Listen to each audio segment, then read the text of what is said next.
Hello everyone and welcome to this very special anniversary assembly. An anniversary is a date which is remembered or celebrated on a date the previous year or years before. And when we think of anniversaries, we think of things like weddings, which are happy events. But the anniversary I'm going to talk to you about today is not a happy one. So just before I go any further, I want to say, if there is anything that I mention today that causes you to feel worried or upset, or if you have any questions, then do please come and find me afterwards. Or you can speak to your teacher or another trusted adult in school. You can pop a request in either Mr. Butcher or Miss Tackle's talk box, or you can always speak to one of your grown-ups at home. So, today's anniversary is dedicated to George Floyd. Exactly a year ago, people all across the world were waking up to the news that George Floyd, a black man who lived in America, had been hurt really badly by a white police officer. This is George Floyd. And I just want to give you a bit of background on what happened to him and why almost everybody knows his name. George Floyd went to a shop to buy something, and he allegedly, and I say the word allegedly, which means there is no proof, people are still unsure, George Floyd allegedly paid for some items with a fake $20 bill, which is American money. After George Floyd left the shop, the shopkeeper held up the $20 bill to the light and he looked at it, and to him, that note looked fake. So he called the police. When the police arrived, George Floyd was sitting in his car, and there was one police officer in particular. He had never met George Floyd before. He became very rough while trying to arrest him. The police officer was so rough that he knelt on George Floyd's neck, and this made it really difficult for him to breathe. In fact, the police officer knelt on his neck for so long, George Floyd actually died. Since this has happened, that police officer, who is a white man, has been fired from his police force job. He's been arrested, taken to court, he's been found guilty, and is now waiting to be sent to jail for a long, long time. The jury, who are the people who help the judge to make the decisions on who should go to jail, believe that the police officer who hurt George Floyd did this because George Floyd was black and the police officer was white.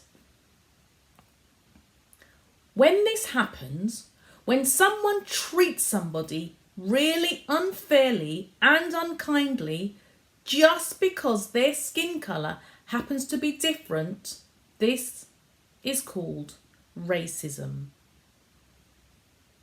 When people around the world learned what had happened, it made them really cross. So cross that they came out onto the streets to protest and to make their voices be heard. They did not want what had happened to George Floyd to happen to anybody else ever again. They wanted racism to stop. This is a protest that was in London last year. The protesters held up Black Lives Matter signs and banners calling for justice, which means fairness for everyone, regardless of their skin colour. And they were calling for peace, which means no fighting or hurting people on purpose, especially just because they are different. The death of George Floyd made people realise that there is racism in the world in places where there really shouldn't be. And there was lots of people who wanted to make positive changes. This is Leanne from Little Mix. Recently, she made a TV programme where she shared that she believes in her life she was treated differently from her bandmates. Leanne believes one of the reasons why this happened was because there was no one in her company that looked like her.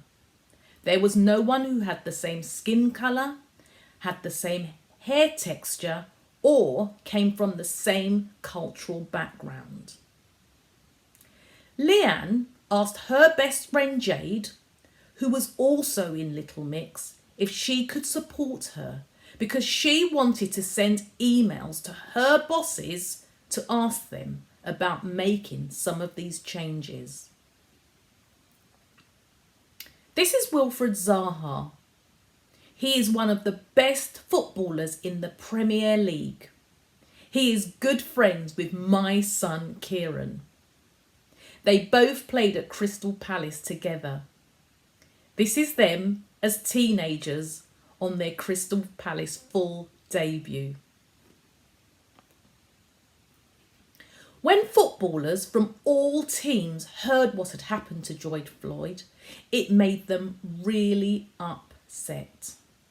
Many black and brown footballers began sharing how they would often get called horrible names by people who were supposed to be their fans. The name calling wasn't about their performance on the pitch. It was about their skin colour. So their teammates and their managers decided enough was enough. And even though the footballers were from different teams, for this cause, they decided that they would come together.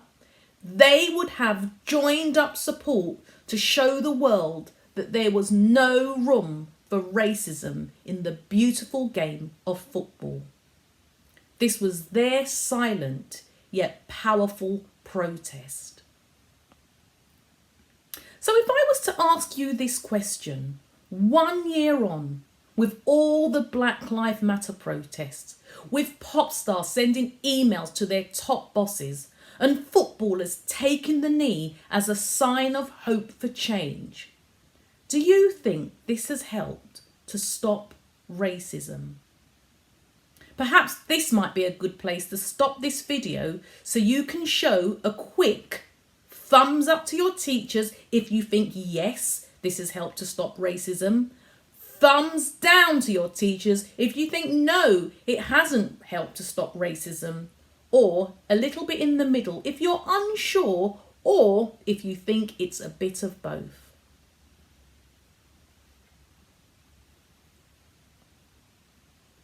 Well, for those of you who show thumbs in the middle in between, you are right, because we are starting to see some progress, which is really good.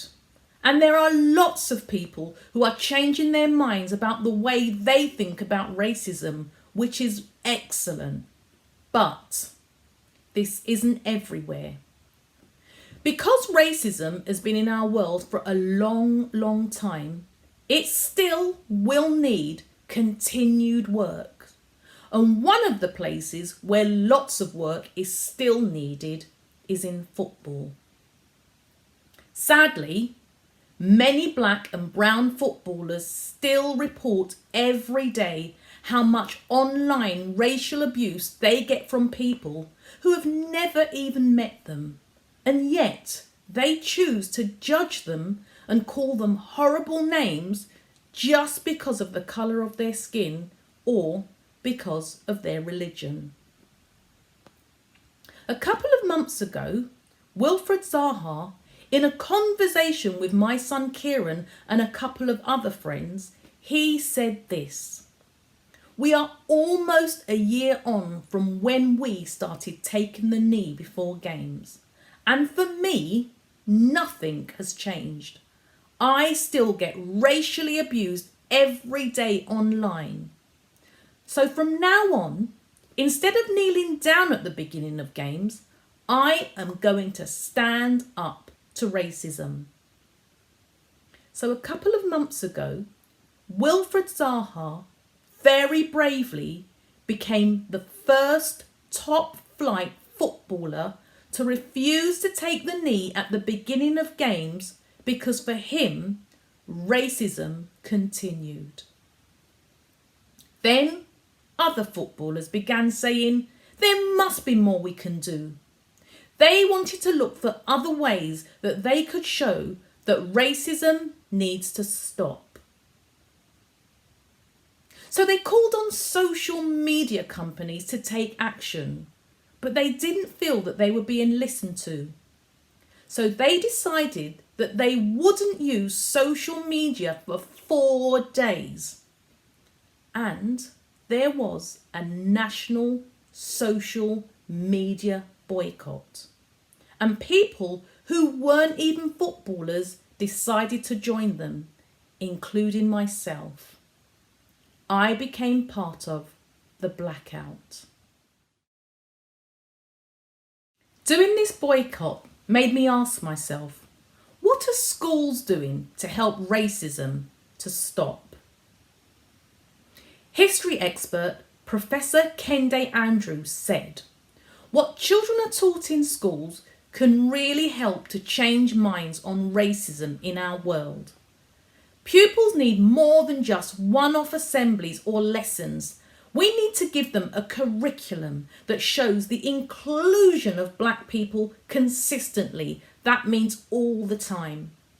And I do agree, but I must add, Professor Andrews, sometimes, just sometimes, one-off assemblies like this one we are doing now is really important to have. I'm really proud to be part of a sensible school where we can have assemblies like this one, where we can discuss tricky topics that are happening in our world.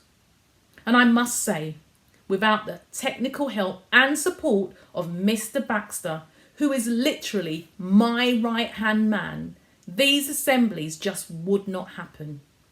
Mr. Baxter often stays late after school, helping me with the editing and uploading of these assemblies so they are ready in time for you all to watch.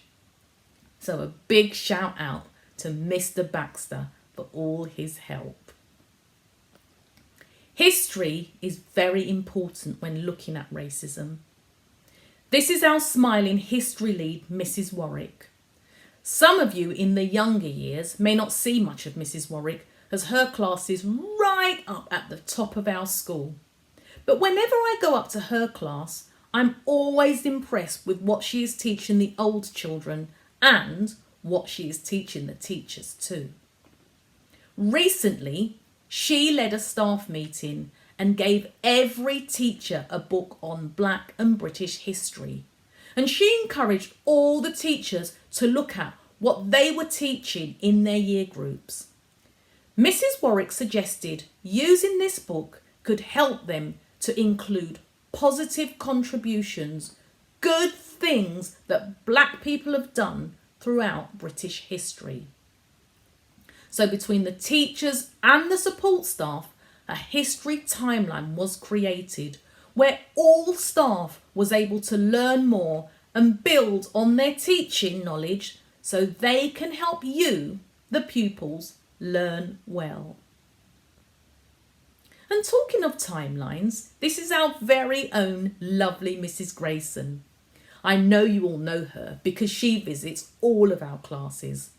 Not only does she teach us French, but she's also responsible for music here at Swafffield. Mrs. Grayson has also been very busy creating a music timeline of composers and musicians. Mrs. Grayson told me that preparing her timeline took her quite some time. She wanted to make sure her timeline included black and brown composers. But finding these musicians was a bit of a struggle. When I asked why this was, Mrs. Grayson told me in the past some composers who were not white and had a different culture, they were often ignored. But Mrs. Grayson is very keen for us to celebrate all types of music from diverse backgrounds. So she went that extra mile to make sure she found the ones that she did so we would know that they still mattered too. There are teachers and staff across every year group in our school who are helping us to learn through all our lessons and celebrate just how wonderful everybody's difference is. Miss Hamilton is always saying just how proud she is of her staff, and she is especially proud of the children here too. The way how the children play with their friends without judging them by what they look like on the outside. She loves how the children follow our school rules by being safe, looking out for each other, by being responsible, doing our very best to treat each other fairly and equally, and by being kind, not saying anything to hurt each other's feelings or make our friends feel sad. Miss Hamilton wants to make sure that everyone at Swaffville feels accepted and is accepting of each other. This includes staff too. Even with all the great things that we do, Miss Hamilton is always saying, we can do more. Miss Hamilton wants us to keep striving to become even better people for tomorrow. Miss Hamilton is right. We can all do more, and it's important that you know that you can play your part too. Maybe if you hear someone making fun of someone who is different, don't laugh. When we choose not to laugh at unkind comments, people will soon realise others don't think their comments are funny, and this will hopefully encourage them to stop. Sometimes people may not even realise what they are saying or how they are acting is unkind or racist. This is called unconscious bias. No one is born unkind or racist. But if a child is around a grown-up and they hear this grown-up saying unkind things about someone's skin colour or their religion, they may think this behaviour is okay. And they could then, without meaning to cause upset, repeat some of those comments which they might have heard. We, you, can help them by just politely saying, that's not true, that's not fair, that's not kind. Doing this is called calling it out. And this is one of the hardest things to do. And it can be quite scary. Sometimes calling it out might mean standing up alone for something you believe in, just like Wilfred Zaha. Or calling it out might mean you may need the support of a friend like Leanne from Little Mix. Either way, it takes incredible bravery. So don't ever feel bad if you are in a position where you cannot call it out. What is important is if you hear something racist, you must tell a trusted adult so that adult can try and help to get things sorted out as soon as possible. It's time to reflect. There has been quite a lot said in today's assembly, so there is quite a bit to reflect on. But if there is just one message I'd like you to take away from today, it's we can all help to make our world a happy place to be. Here's a short rhyme I would love you all to learn, and it goes like this. Before you speak, think and be smart. It's hard to fix a wrinkled heart. I'll say that again. Before you speak, think and be smart. It's hard to fix a wrinkled heart. Thank you so much for listening. Remember, if you'd heard anything today that has made you feel upset or worried, or if you have any questions, then please do come and find me or speak to a trusted adult. Thank you for listening.